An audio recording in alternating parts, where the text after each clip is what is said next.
And we are live. Hello, homemakers and everyone in the chat or on the replay. I am so excited that you are joining us tonight. We are going to welcome Dee from DeeLovelyLife to the show. She's going to let us know what life is like as a caregiver to a parent, what life is like as a full-time caregiver. Her mom had a massive stroke, and Dee brought her home and became a full-time caregiver.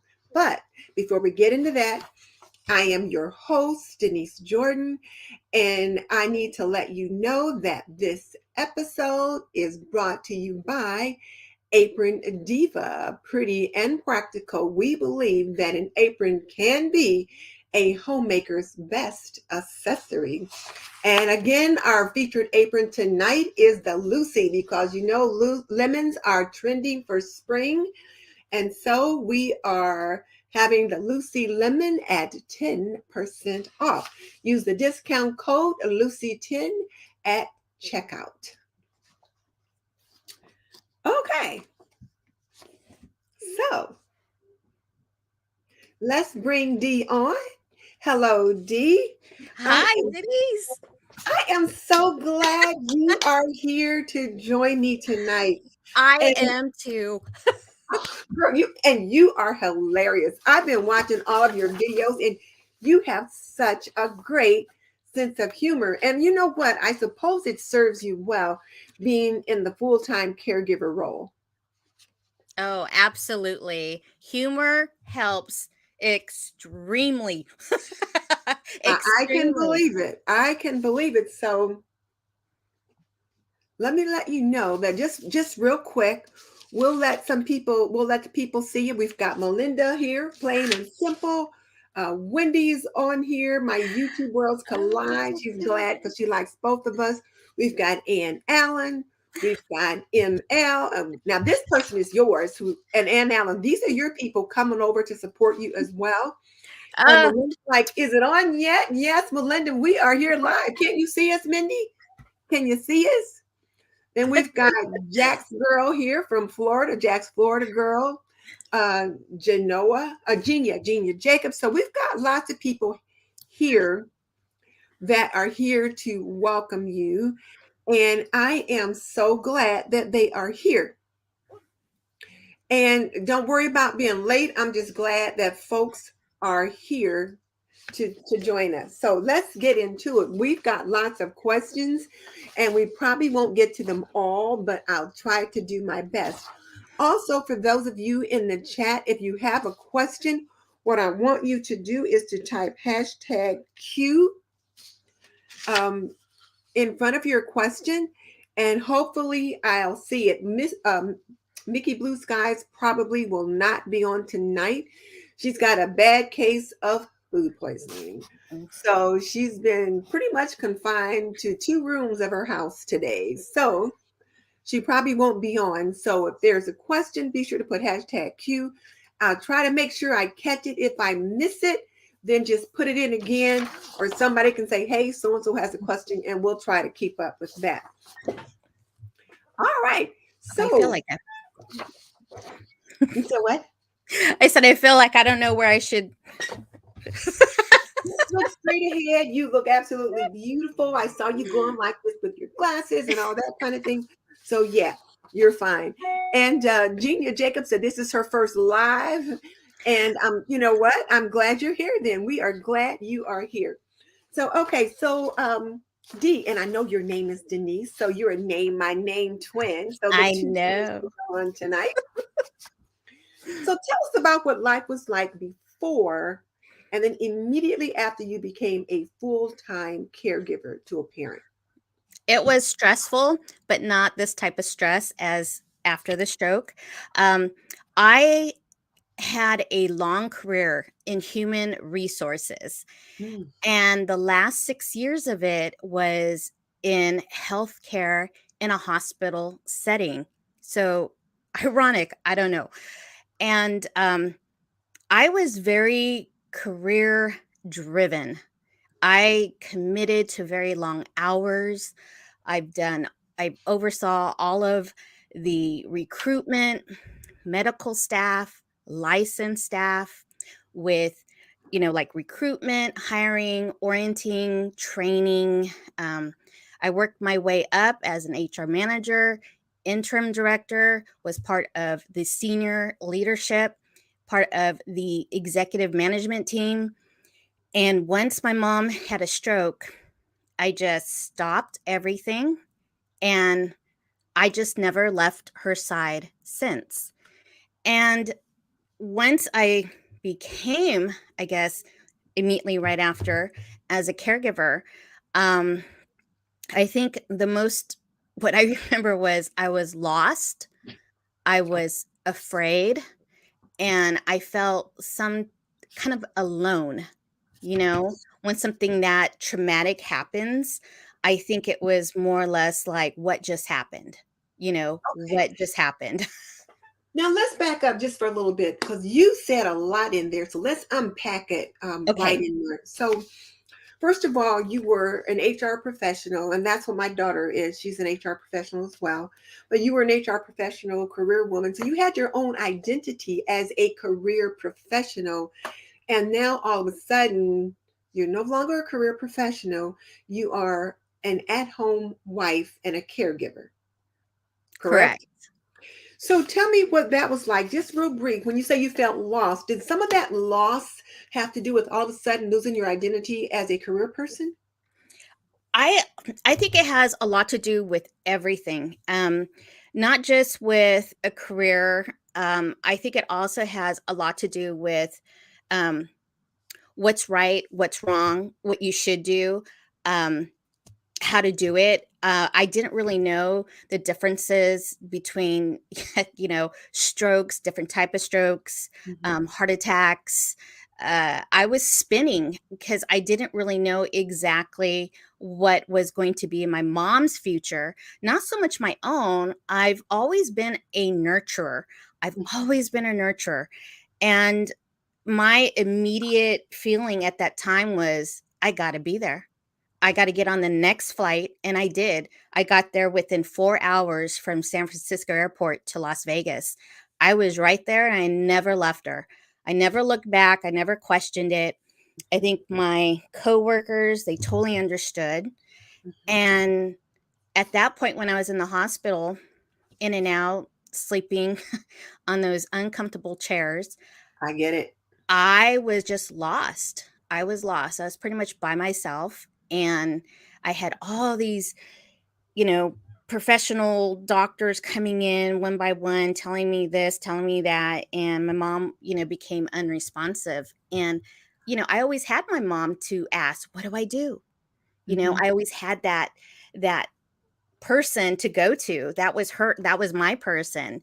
And I realized at that moment when she had her massive stroke that she's not going to be that person anymore. No. I have to be that person now. So I was like, okay, it has just shifted.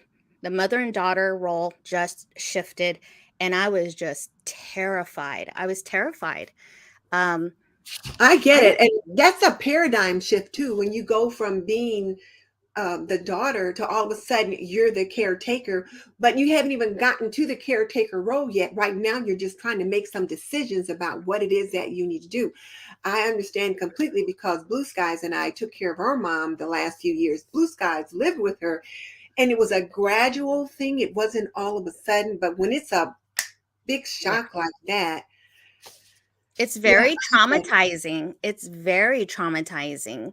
And I think at that point, I think a lot of other caregivers that are just slammed into this position to decide, you know, all right, what should I do? Should I discharge her to where they're telling me to go and drop her off, basically? Or should I do what I know in my heart and then try to fight? Mhm. It was like the fight of our life. And it was kind of like we were in this together, and when she finally awoke and became alert, I had to really try to tell her briefly as I could everything that's going on before. I don't know if I could have lost her at that moment, or I wanted to know what her wishes were. I wanted to know, I wanted her to know my plan, and we were completely in sync because her and I have such a very special mother and daughter bond. Okay. We are very close, so it just came natural to decide that no, I need to be here. I'm going to be your advocate. I'm going to not leave her side, and I'll Now I figure want this to out. back up for 1 second, and there was a word you said. I want to make sure everyone heard it, and that was advocate. You said you wanted to be her advocate, which means that you're looking out for what's most important for her, not what's in the best interest of the hospital, not what's in your best interest, but what's in the best interest of her, and then how you can help her meet whatever her healthcare goals are. One of the things that you said too was that you got on a plane. So where were you when she had her stroke? And where was she? Um, let's see, where was I? I was at work, and she had called the morning. Well, actually, she called the night before, just saying that we talk like Mhm. regularly, like every other day, if not every single day. And the night before, I says, "Hey, mom, I was calling. What you doing?" And so she was complaining that she couldn't really see really good on one of her eyes. And she Oh, said that I've had this migraine, it just won't go away, blah, blah. And I said, "Well, how's your blood pressure?" "Oh, I don't want to worry about my blood pressure, blah, blah." I said, "Mom, no, I need you to go in tomorrow, even if it's just like a walk-in clinic, just get checked out." "Okay, okay, I will." So she did. And I knew she was going to go there. And she called me in the middle of the day, which I thought was kind of odd. And she said that she is hooked up to an IV in one of the urgent cares there. And she said that her blood pressure was like skyrocket, over 200, over oh my. like 113. It was really extremely high. And so I said, she's, "I'm just not feeling good." I said, "You know what? You just stay there. Stay there." I said, "Obviously, you're going to be there for a couple more hours." I said, "Just stay there." I said, I'm coming to you. I'm coming to you." So I dropped everything and immediately went to San Francisco Airport, got on the first plane, flew right on over, grabbed a Now, where were taxi. you and where was she? I don't know what cities you guys Oh, are I'm in. sorry. My mom was a resident in Las Vegas, Nevada. And Hmm. that's where she had worked and she lives, and she's independent. Hmm. And I was here in the Bay Area, and California. so San Francisco Airport was the most closest one I can get onto, and the flight's only about maybe about an hour and a Mhm. half. So I knew I had some time if I worked really fast. So I remember I came dashing home, and I threw everything I could in a carry-on bag because I didn't have time to check in my luggage, nothing. Mhm. I was just like, I gotta go, I gotta go. So I immediately went to Vegas and I got a taxi, and sure enough, she was just sitting there on one of like a rock or something. And I'm like, "Mom, are you okay?" She's like, "I just feel a little bit dizzy." I said, "Okay, we're gonna figure this out. We're gonna figure Wait, this she out." was sitting on a rock. They had dismissed her from the clinic? Yeah, they have like it's like a rock sitting area, but I don't know why she chose to sit on this big boulder, but she looked like this little girl, that was like the last child on pickup, from your parents. And I remember Yeah. looking at her and I'm like, that's my mom. you know. So I remember from that time, then I helped her to figure out what was going on. So from then on, we went to other urgent cares, and then from there, it just kind of proceeded up. Okay. So then when she had her massive stroke and she was in the hospital and she was unresponsive for a while, and then you decided to take her home, how did that affect your life at home? I didn't have a life at home, to be honest. I, I, I have an amazing husband, Jay, and he was all for, do what you need to do for mom. I'll get to you. I'll fly in as soon as I can. And that's exactly what we did. We did whatever we could do. We put my mom first in a way. He was still working because we needed some type of income. For me, I was like, let's see how this goes. I didn't really know, again, I was lost. I didn't know how long this was going to be, or, I had no clue at that time, but I literally left everything. If my laundry, in it happened in August, so I still had my folded laundry on top of the dryer of shorts. And when I returned back home to my house, it was in January, and my clothes were still on the dryer from shorts. So that kind of gives you an idea of when I said I left everything, Wow. everything Okay. was dropped. So you left California, the Bay Area, and Right. just immediately went to Vegas to be there to support your mom, and was there with her for 3 or 4 months until she was well enough to bring her back to where? Are you guys back in California now, or did you and your husband relocate to Vegas? Well, actually, I had stayed in Vegas for 6 months with Okay. her, without ever coming home. And we finally, my husband went to Vegas, and we had to rent a van to bring and drive my mom from Vegas to California. And there we had to place her in a nursing home because she was strong enough, and they were going to give her the better care in a way so that I can try to figure out a way to Mhm. get her into our home. Okay, that makes sense. Okay. So one of the comments that I read on one of your videos, and I think I linked this particular video in the description box, and it was a Q&A you had done about being a caregiver for a parent. And one of the things that you said was, we are not all in the same boat. Because so often people will say we're in the same boat. And I remember I just said not too long ago, I understand exactly what you're going through, because Mickey Blue Skies and I had issues with our mom.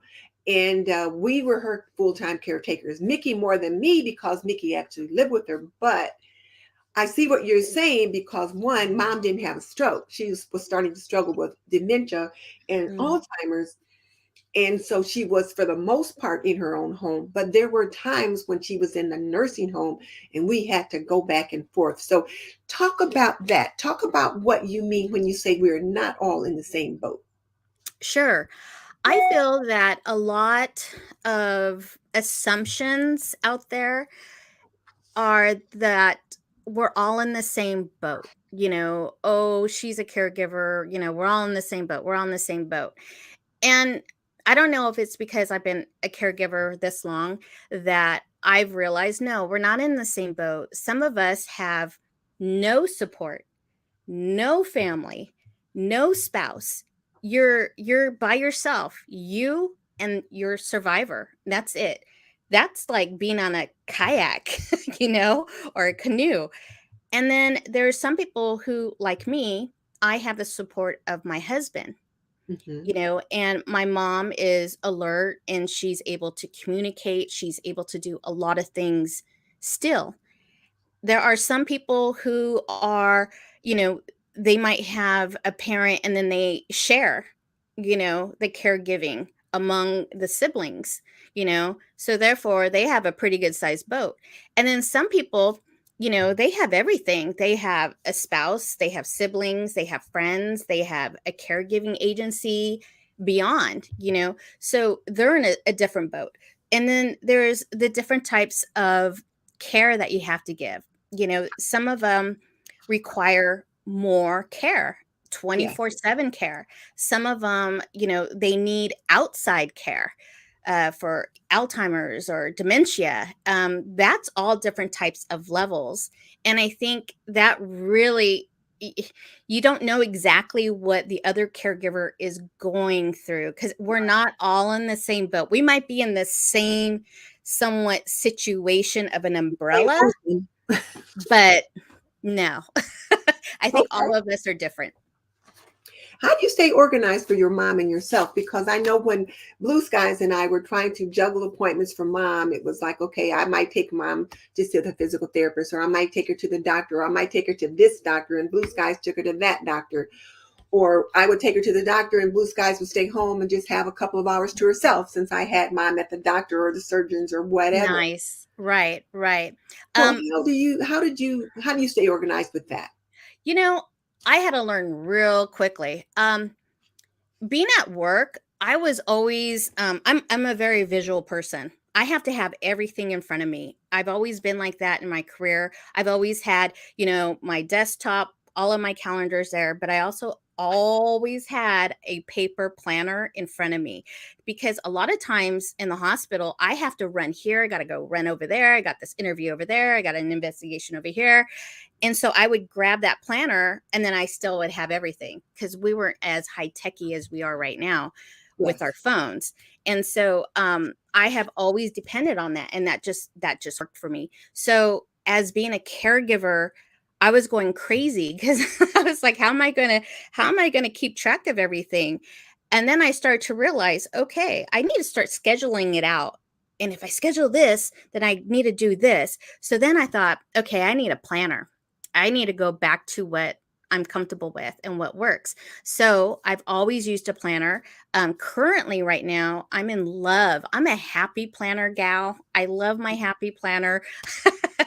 I know a lot of people on my channel, they like to take a peek at my planning. And I have it down to where it works for me as a caregiver. So, like the top column of it, I guess a vertical. So Mm-hmm. there's 3 horizontal lines in there, and, like, the top portion is all for caregiving for my mom, so that she's separate, but I know what's going on with her, and I color code, so she's, like, in purple, and then the middle section is all of the household, the homemaker, what you're gonna have for dinner, what kind of household routines are you going to do for that day. And then the bottom is all social media that is pertaining to my channel, DeeLovelyLife. So I have all 3 right there visually for me so that I can sort of see, hey, I'm going to try to film here because I know that mom's going to be tuckered out with the physical therapy there. So it's a Mm-hmm. lot of like trying to figure out where to place everything, but it works. Okay. Tell me about how much care does your mom need, and do you have outside help? Like I heard you talking about physical therapy. Do you take her out, or do they come in? Well, currently, we don't have any professional physical therapy. We perform the physical therapy with my mom here at home ourselves for the time being until it's safe enough for her to go out elsewhere.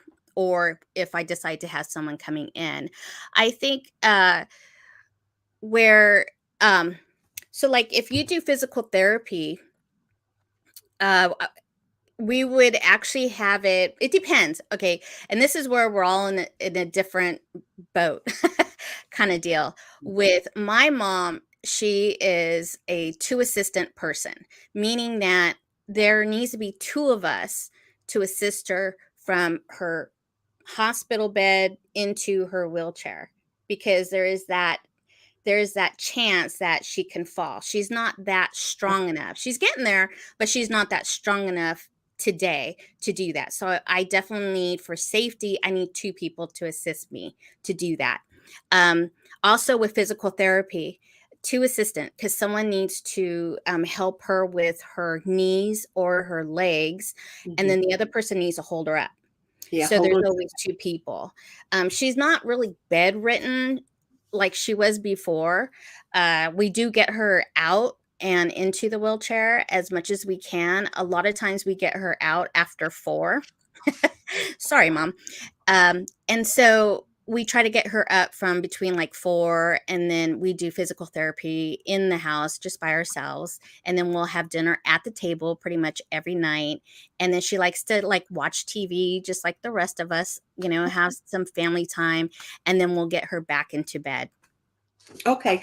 For those of you who just joined us, I would just want to give you a quick reminder. We've got Dee from DeeLovelyLife on with us today, and she's talking about the role of a full-time caregiver. She became full-time caregiver to her mom, who had a massive stroke, and so she's letting us know how things went for her. And one of the ways that she said she stayed organized was with a planner, and she likes the happy planner, which I know a lot of people love the happy planner. I just bought one not too long ago just to kind of check them out. I'm a inkwell press girl myself, but I've Oh, been yes. using the she's in her apron planner this year so far. That's what I'm working with. So, but the happy planner has been working for you. It has. I think it doesn't have to be a happy planner, though. I mean, I'm up for any type of planners. I love planners.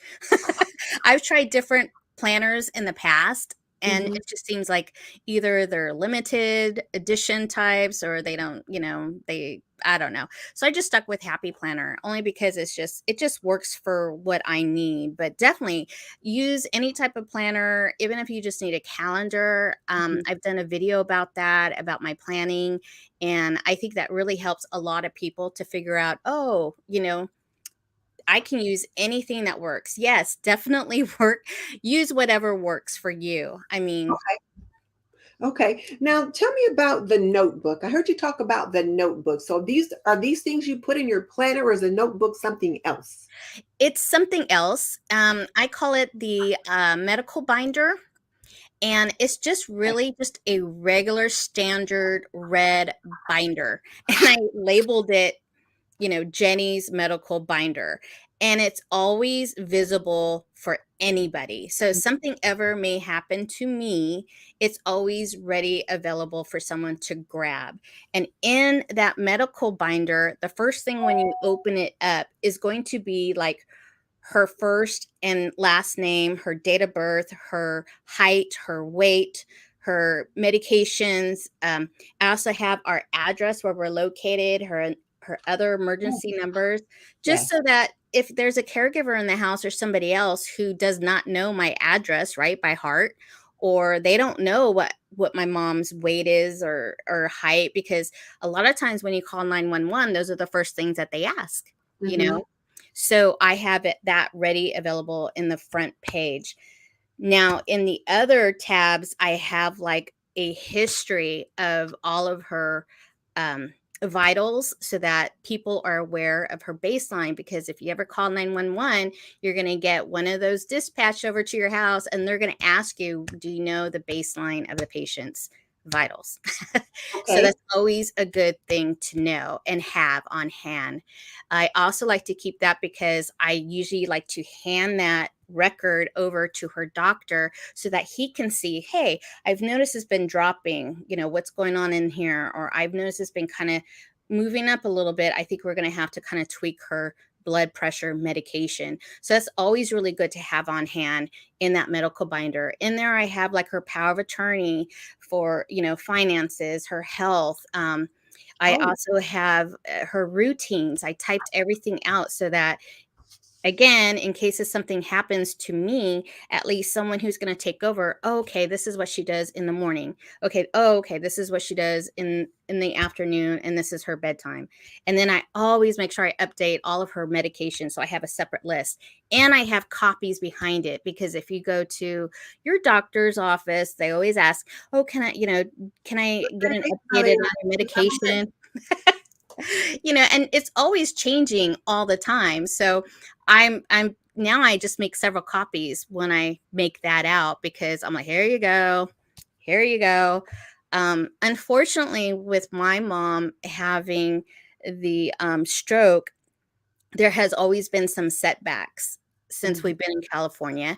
And another lesson I have learned is to take the time to write down like a timeline of their history.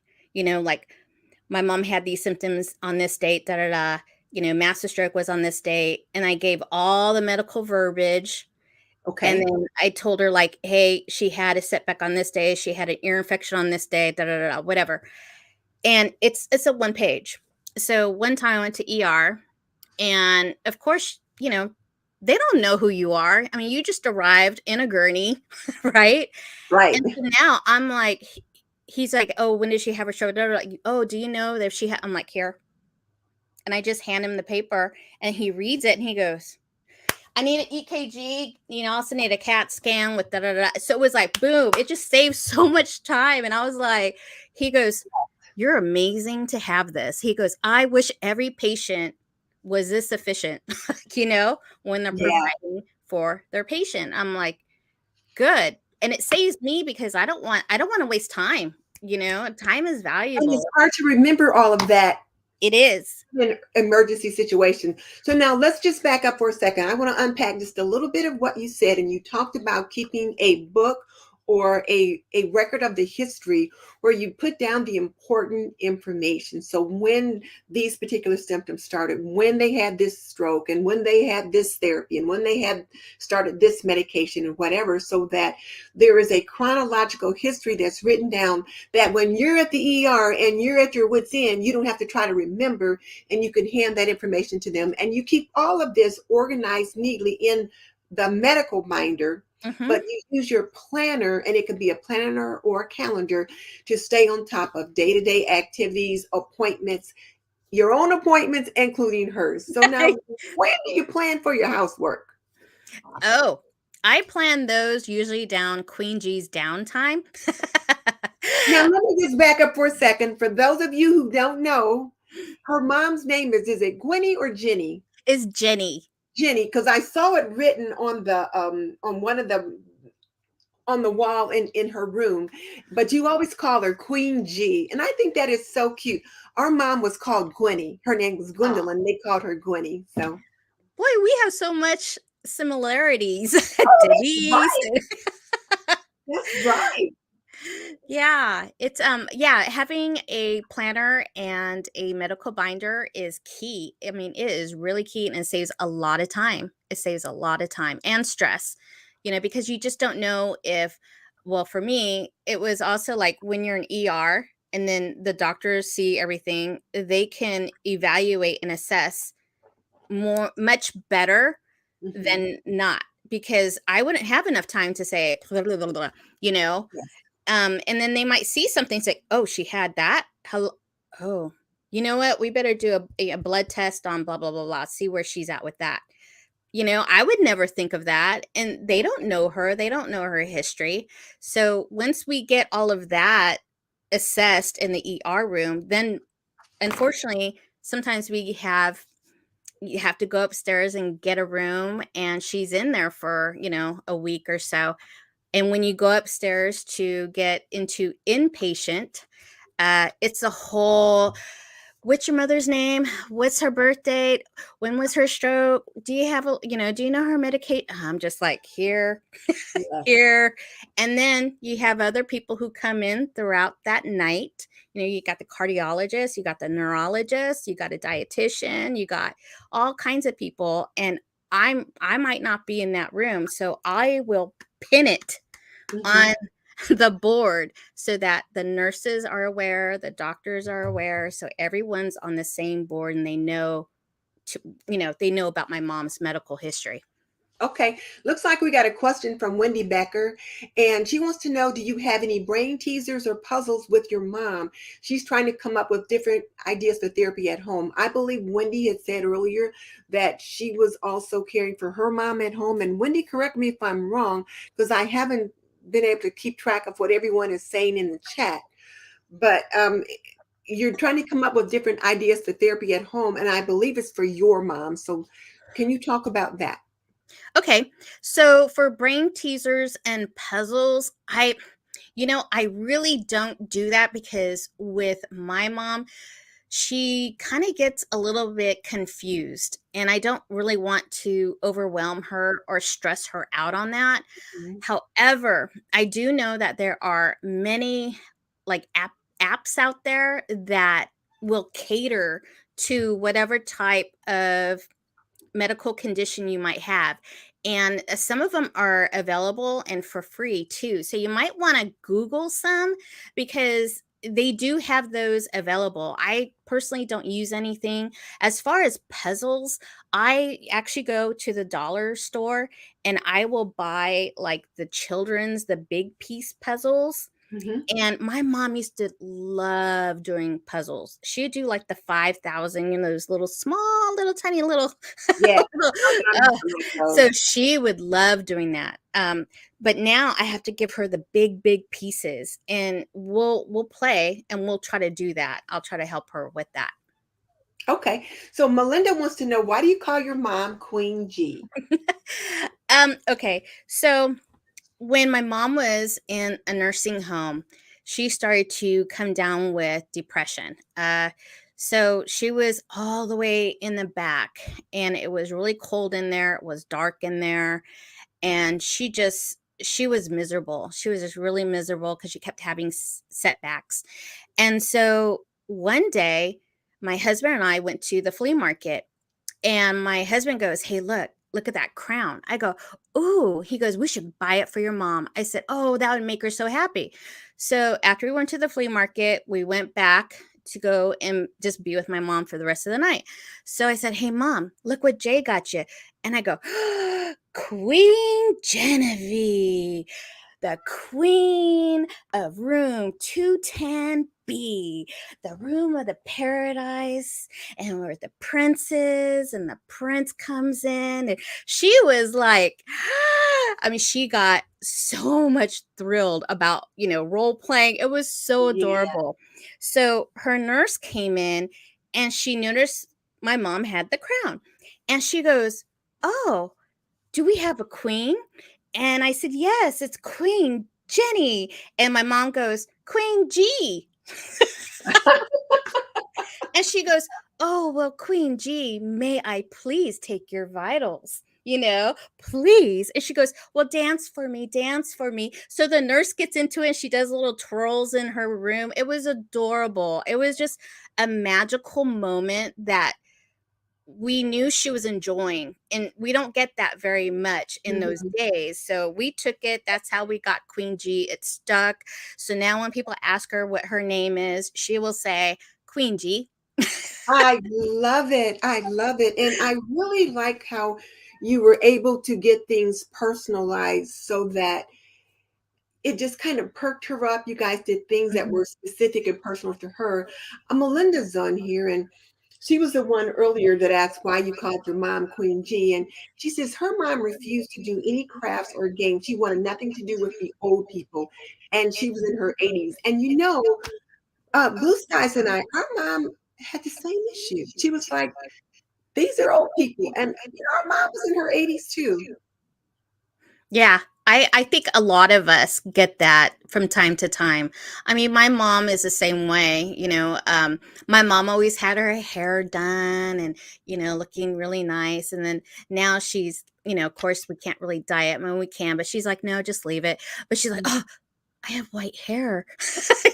Like, "I look old. I look like a grandma." I go, "Mom, you are a grandma." Yeah. You know? Well, I know you talked about how it was important that she looked like herself, that she Mhm. have her hair done and her fragrance on, because this was the kind of person that she always was.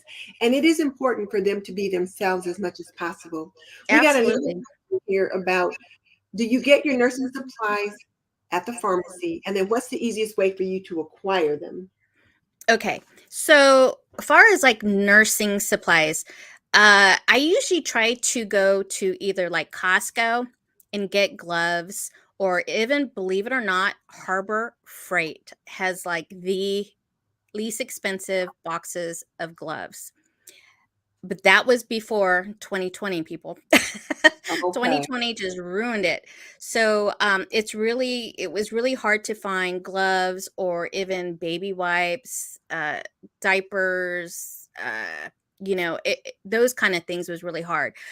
For me, I like to shop where I can use my coupons, which is at CVS, Harbor Freight, because they have coupons. I just felt that was really reasonably to I didn't get know. at over there. And a lot of people don't think about, "Oh, I didn't even think about Harbor Freight." Yeah, Harbor Freight has great Like, who deals knew? on gloves. They do. So I try to go wherever I can find something now, only because it's just so hard to get supplies. My husband actually gets a few things too for her on Amazon. So I would definitely look like on Amazon, Harbor Freight, but they haven't had gloves, the ones that we need, for days. So I'm still unable to find anything there. You mean recently? Yeah, Oh, recently. okay. You know what? I tell you, I just don't know what things are going to be like for a while, with this invasion of Russia invading Mhm. Ukraine, this war starting. I'm just afraid to think about what's going to happen. And I was talking to my beautician today, got my hair done earlier today. Nice. And I just said, I just feel like Cassandra because I so many times encourage my viewers, my family members, my friends to stock up on food supplies and medical supplies and medication and water and just stock up, that I feel like I'm talking to the wall. And my son once said, he said, Mom, who is Cassandra? I said, you remember Cassandra from Greek mythology? She kept telling people what was going to happen, but nobody ever believed her. So that's who I'm talking about. But I just feel like we just need to be thinking about that. But that's a whole different show. So I'm going to No, stop about that. absolutely. Absolutely. Because even with caregiving, I'm in the same boat. I'm like, oh boy, I got to stock up on my pantry. I got to get my staples back up. I have to make sure we have enough water because we live in earthquake territory, so I have to also make sure that I have plenty stock of things for her, medication wise, because if we're in a huge earthquake or whatever, that's going to be really hard to get. And then adult diapers and then wipes and things like that. Now, one thing I do know is that when I go to Target, you can buy like a box of wipes at Target. You can only buy one box or three of this, but you can buy one box, and one box may have like 12 packs of Right. individual packs, and you can buy like that at Target and that at Walmart. So those are some things to think about. But yeah, Yes. now that we talk about this, since you are caring for someone, there are going to be extra things that you're going to need that you might want to consider stocking up on right now, because as things are going to get um, more expensive and also more scarce. Um, Yes. there was a question, and I'm not sure where. Oh, thank you, Jackson girls. I don't know where it went, but oh, is that the apron note winner? Oh, it's time for me to give away the apron note. I've been gotten so interested talking to you, but I forgot all about the apron note. So, people, for those of you who are new here or who are just joining us, we have got Dee from DeeLovelyLife, who is on with us. She is the full-time caregiver for her mom, and she's telling us what it's like to be the full-time caregiver of a parent. And then also, one of the things that we do on this channel is we give away an apron note with every on every show. And this show is sponsored by Apron Diva, which is my online apron boutique. And we have 14 different apron notes that we give, with one with each order, because we want homemakers to know how special they are. And sometimes we know homemakers don't feel like they're appreciated. So we want people to know that. So and then we'll give one to you. And then we'll give one to the person in the audience. And while those of you in the audience, I'm going to read you what the apron note is. And then you can let us know in the chat how that resonates with you. And then also, Dee, you can let us know how it resonates with you. So today's apron note is to practice self-care every day.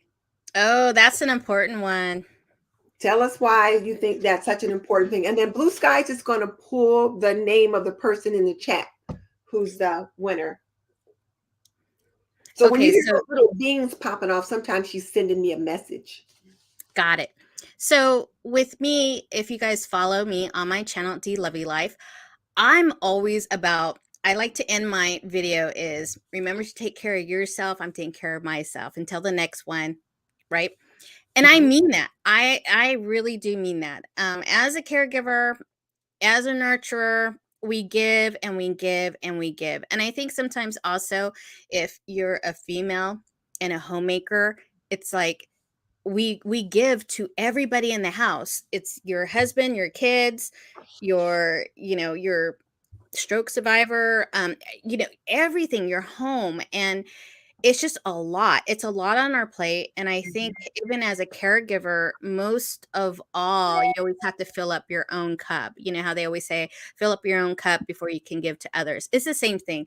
And I know it's always such a cliche, but it's so darn important, because if you don't, you will get caregiver burnout, or anybody, matter of fact, it doesn't have to be a caregiver burnout, but I mean, it could be just a plain burnout, And Yes.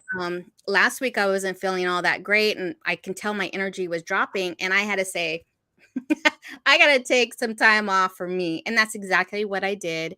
And I think everybody needs to do that. Self-care is just so important. Even if it's like 5 minutes, 30 minutes, do your nails, do your hair like Denise, looks gorgeous. Thank you. Binge on YouTube. What do you do for self-care, Dee? Tell me that. I know I did see in one of your videos that you hadn't had a day off for almost a year, and then you finally realized that you just had to replenish. And so, what do you do for self-care? What I do, I try my hardest to sleep in as much as I can, because when my mom's sleeping and I can hear her sleep on the baby monitor, I'm like, okay, let me try to sleep here. But it's so funny. I can never sleep in. But I try. So I try to do that because I know I need my rest. I need my rest for my sanity, for my energy, and especially where I'm trying to do everything. I'm trying to balance everything. And I figure, okay, what's going to make me happy today? And that's exactly what I need to be outside. I want to go garden. I want to just listen to my audiobook. I want to listen to music for once, or I want to catch up with my fellow YouTubers and just to see how they're doing too, because I don't get that luxury of spending 4 or 5 hours to watch YouTube as much as I would love to. And I think that's why also creating this YouTube channel has helped me, because it's an outlet for me. Believe it or not, it's a lot of work, yes, Mhm. but it's also an outlet for me. I don't sew, I don't paint, I don't write. I just create. I create videos, and that's what I do. And so, but I'm just like anybody else. I like, you know what? I need to go and get rid of these grays. I need a haircut. I want to get highlights, want to go buy and put on some lipstick and dance funny in a song and, just go Mhm. all out. Belinda said that she literally quit her job 2 months after her mom died because she just had nothing left. It took her a couple years to physically and mentally recover. And I think she's right. I think it does take a couple years to recover. Not that she's over it, because you don't get over it, but Mm-mm. you get through it. And sometimes Right. it takes a Right. couple of years to get through it. And I think also too, I think for some of us, we're still grieving. I know Mhm. I'm grieving.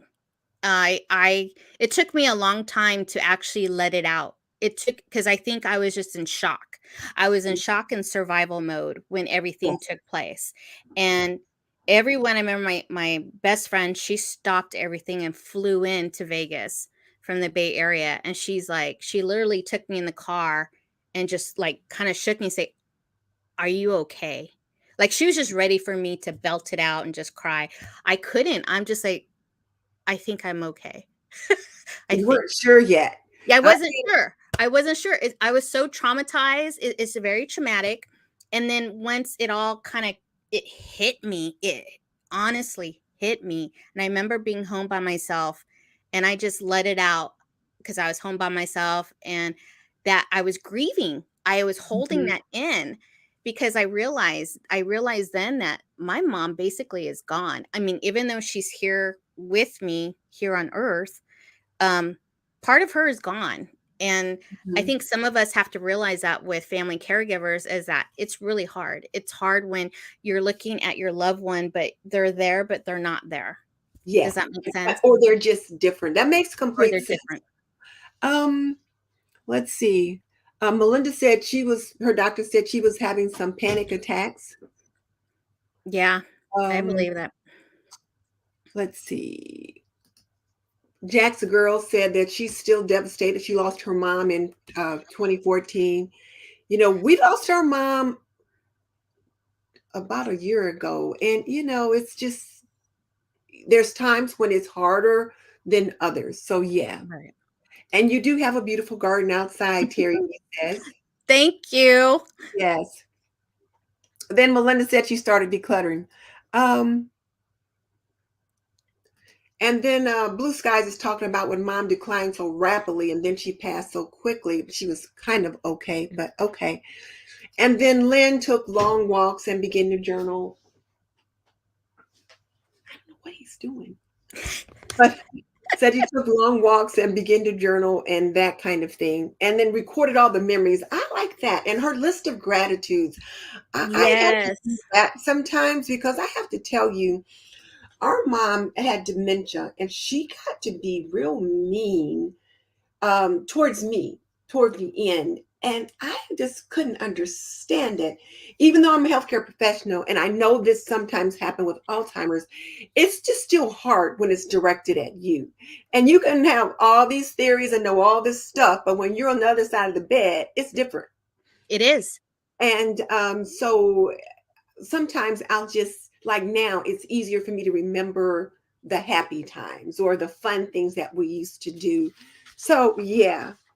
So Blue Sky says she better start creating a reminder for herself in case something happens to herself because, she doesn't have the family that she has is like her siblings and her nieces and all of that. She doesn't have children of her own.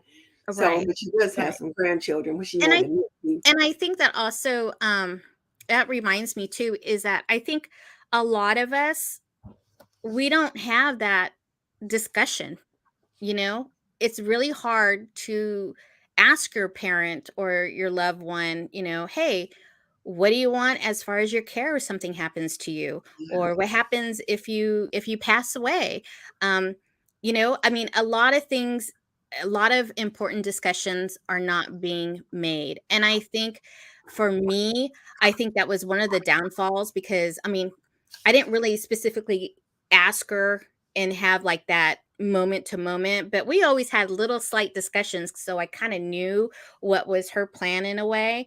But now it's like, no, I need to go ahead and ask those important questions: where she wants to go, what would she like to do with her money, her estate, her belongings, her care, her final days, those type of things. And then what I want to do is I want to record it and film it so that I know and I can keep it so that there's no questioning of her what she wanted for herself. And I think that's really important. And I think it's like something I need to do too. I think we all Yeah, should do that. I like that idea. I guess one of the things that I thought I would ask then is, what are some of the things that you wish you knew before? Like when all this started, like you have a lot of knowledge now because you've gone through some things. It's been how long? How many years now? Oh, since 2014. So it's been about 6 8. years. Yeah, 8 about years. close to 8 years, right. Close to So, 8 years. I think, I wish that there was someone to tell me, sorry about that. I wish there was somebody who would have told me that don't believe don't believe all doctors, Oh, because they're Blue gonna Sky tell can tell you you all that. kinds of things. And, I believe that, well, the doctors know best, right? Mm, The doctors know what they're talking about. Some of them, you're just a number. You're just a number in the bed, basically. And mm, I really wish that I would have not been so naive and so trustworthy in the beginning. I think I would have made different choices for my mom. And I really wish that there were more caregiving support groups back then, or someone like me who had a YouTube channel to express or to share or to give advice and tips about that. There was nobody when my mom had her stroke. There was no resources out there. The only thing that came up when I Googled was like that medical web website. mhm. That was it. And I was like kind of lost. I had to learn. I had to learn. And thankfully, I had the experience of working in the hospital for Yes, that yes. many years. So I knew the lingo of a hospital. So I didn't mess around. I mean, they heard me come in walking down the hallway of the hospitals, and they said, "Oh, here she comes, here she comes." Well, the And they would nice thing, hurry up. yes, the nice thing about you knowing the lingo and having worked in the hospital, whereas you might not have worked on the unit in healthcare itself, you Right. knew somebody who worked there and you could call someone and you could ask the right question Oh, right. about this or that. And all of that makes a big difference. So certainly that was really important. So what else do you wish you had known? Because there's somebody out here that's in here in the chat thinking, oh gosh, I'm so glad she said that. So what do you wish you had known? That it takes a lot out of you just emotionally, you know, to pace yourself. Do not plan for next month or for next year. Do not do that. I stressed so much in the beginning trying to think, and she just had a stroke like, 5 days ago. And I'm already thinking, what am I going to do as far as like nurse care or, nurses or, like, what's going to happen to me in 5 years from now? Or, I was thinking, do I have to move? I was just overwhelmed. And I Mhm. think I wish I would have known better not to think so far ahead, because that's just, Stay in the moment. yes, you got to, because I think, every day something's always happening. You just don't know what tomorrow's going to bring. You don't know what next week's going to bring.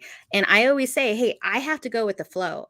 Queen G's in charge. If she's having a bad day, then my schedule gets, you know, I got to move everything over, rearrange my schedule. And that's just the way you have to be. You have to be so flexible, and don't be so hard on yourself. You got to give yourself grace. This is Yeah. a very difficult, hard job for anyone to have. And I just feel like, you just got to do your best. It's all of a learning. It's a Mhm. learning curve. It's trial and error. It's trial and error. Give yourself some grace and don't stress on the future part of it. Tell me then about the joy you find in caring for your mom, because it is so easy for us to talk about the difficult times and the stressful times. But I remember when I would come over, I would go over in the morning to get mom up, and then Mickey Blue Skies would make her breakfast while I would go in and wake her up and get her up, and I would pray before I would go over, Lord, please let this be a good day, because like I said, most of the time I'd go over there and she'd be mean. But some days I'd go over there and I'd wake her up and she'd sit on the side of the bed, and maybe I was dressed in yoga clothes because I had done yoga before I came over there. And I had this one shirt, or these two shirts that had words on the front. And I remember she would always like to read what was on that yoga shirt, or she would like finger it and read the words on there. And I always remember that as a pleasant time. And she'd have a nice little smile when she would do that. So Aw. what are some of the joys you find in caring for your mom? You know, I I like her as a person to begin with. And I also deeply love her as a mom. Mm-hmm. And like I said before, we're very close, and we have that daughter and mother bond. And I feel that if I can make every single day she's with me for to find happiness in one way or the other, like celebrate the small moments, take in the present. um what would she like? I'm Mm-hmm. always trying to be in her head, like, oh, I think my mom would like this, or hey, can we watch this movie because I think she'll enjoy this. you know Mm-hmm. I want to give her own self dignity. I want her to feel like, she's important. She hasn't gone anywhere. She's still Mm-hmm. right here. She's still my mom, and I try to give her that Yeah. respect. And I think humor. I mean, if you guys watch my channel, the vlogs, I always say this all the time to all my viewers. I The swear I should Very D wear a vlog. body cam. I should have a body camera. I think the humor that her and I both have, I think it lifts our spirits up. And so we just laugh and enjoy about the littlest things, We're like, Yes. hey, pretty woman's on, girls' night.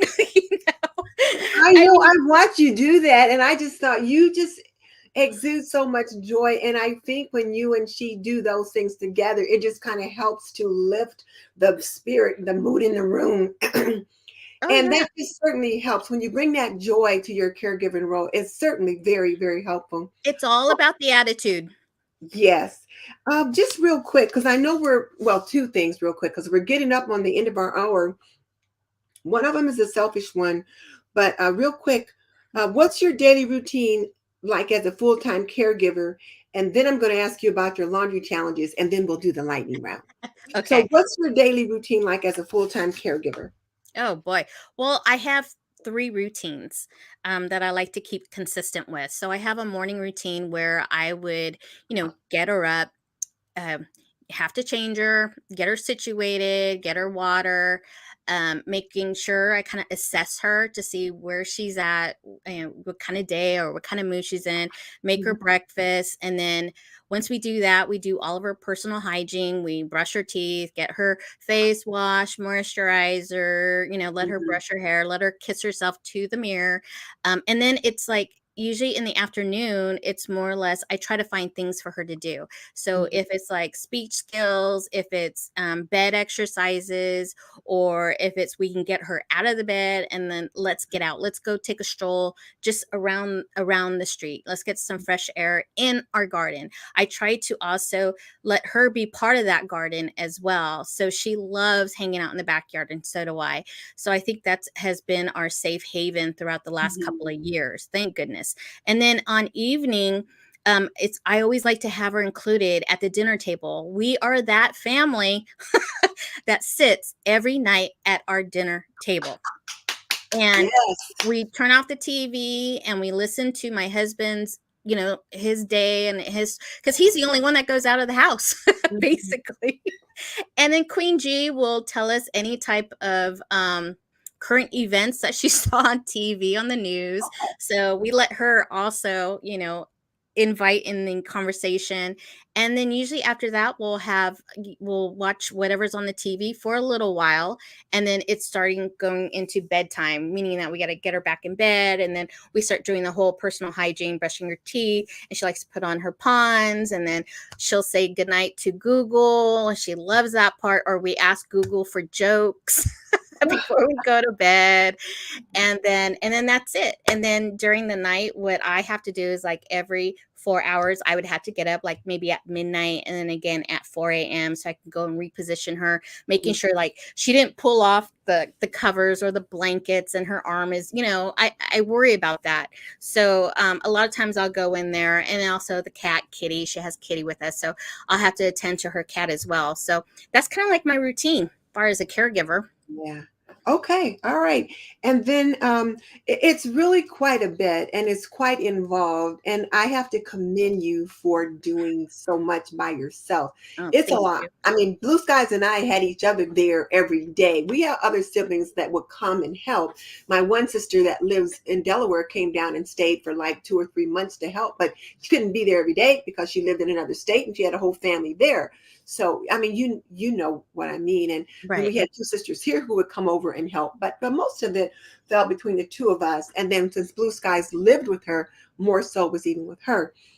So it's more than a notion. It really is a lot. So you deserve an award for doing all of that. And I know you probably think, well, why should I get an award? It's my mom. That's what I'm supposed to do. But you'd be surprised how many people either can't do it or choose not to do it. Right, right. I agree. I agree. So there's that. Okay, so I need to hurry up and wrap this up now because I've kept you on for an hour and I didn't mean to keep you on this long. What are your laundry challenges? Now that's a selfish question because I've been working on my laundry series. So I'm like, okay, so this is a good opportunity to get a laundry question. What are your laundry challenges? And anybody in the chat, drop me a note in the chat. What are your laundry challenges? Oh man. I'm telling it's never ending. Well, yeah, it's never It's ending. never ending. And I think as a caregiver, you always have to make sure you have, enough washcloths, enough towels, enough bed pads. You have to Mhm. have extra clean sheets at all times. You have to have double, triple of certain things, and it gets to be quite a lot. And I think it's so funny because a lot of times if I do a cleaning video, sometimes I'm like, you'll see me and they're just stacking up. But that's my reality. That's Yeah, my that reality. was it. Especially if you're doing a sponge bath that day, or like today I shampooed her hair, so Mhm. I made a mess downstairs. I still need to clean up. But I have to always make sure that laundry gets done because there are soiled clothes and you don't want that hanging around.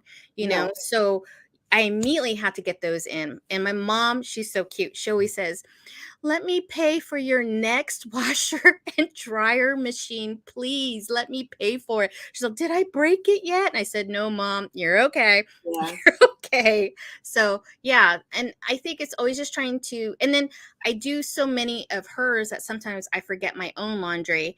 And I'm Mhm. at that point where like, oh my gosh, I don't have any more jeans. What? And then I have to go hurry up. And then I'm like, okay, I got to get up. I got to make that time to do my laundry. But yeah. Anyone feel me out there on the laundry situation? They probably do. I know Blue Skies laughs at me because I love laundry. She's like, I don't get it. She hates laundry. But I look at laundry as a puzzle. It's like, okay, so how can I do this? How can I get this stain out? What do I need to get this batch of towels white again? That kind of thing. So I always like to ask people what are their laundry challenges. And then I think, oh, okay, so do I need to do a video about that? So yeah. Well, one challenge is always like, is Dee going to take all of those folded clothes properly put away? You don't put your laundry away? I Oh yeah. try. That's like a really I have to push myself, like I'm one of those, oh yeah, laundry is done. But then it's still hanging in the laundry room. And then I'm like, ooh, I guess it's not really that done, do I? Yeah. So I'm trying really hard to set better habits as far as Mhm. laundry goes so that, and right now I got to be proud of myself. Give yourself some grace. It's like you got your laundry and it's all put away properly into the drawers, into the closet. So, and whatever I can do, at that moment is definitely going to help me for tomorrow. So, Yeah. And when you get it folded up, if you just take it, you fold up that last one, put it on top of that stack and just take it and just carry it and put it away right then and there. That is just so helpful. yeah. Okay, well, it's time for the lightning round because I know we're getting probably into your evening care. So, ladies and gents, it is time for the lightning round. I just learned how to do that last week. All right, so let me find my. Okay, so here you go. You ready? I'm Okay. ready. Sunglasses or sun hat? Sunglasses. NYX cream lipstick in the color Rome or Urban Decay Vice in Big Bang? Oh, I like the Rome. I'm wearing that. I like Urban Decay Vice. I'm wearing that. Really? Ooh, I'm gonna Oh, have to I am try an that. Urban Decay Vice girl. You would think, as old as I am, you would think, okay, you need to be wearing neutrals and nudes. But no, I am an Urban Decay girl. Ooh, I'm gonna have to try No. that. Yeah, nice. Slow cooker or Dutch oven? Ooh. Dutch oven if I have the time. Okay. Skirts or jeans? Oh, jeans. Baby Yoda or Julieta? Baby Yoda. Do you know who Julieta is? No. From Encanto. Have Really? you seen I Encanto? have not seen that yet. Mom and I Um, are supposed to see that this weekend. oh, you'll love it. Well, I haven't seen it either, but my granddaughter, who's 18, is always talking about it. And then when we were there a few weeks ago, she was dancing around. We don't talk about Bruno. We don't talk about Bruno. And it's from that movie. Well, Happy Planner or Aaron Condren? Oh, look, there's your baby Yoda. I'm a Yeah. total Baby Yoda person. Me and my sister. And Baby Yoda has never been in a Star Wars movie. That's true. Never. Only Only in The Mandalorian. Mandalorian. Happy Planner or Aaron Condren? Ooh, Happy Planner. Elton John or Janet Jackson? Ooh, I love them both.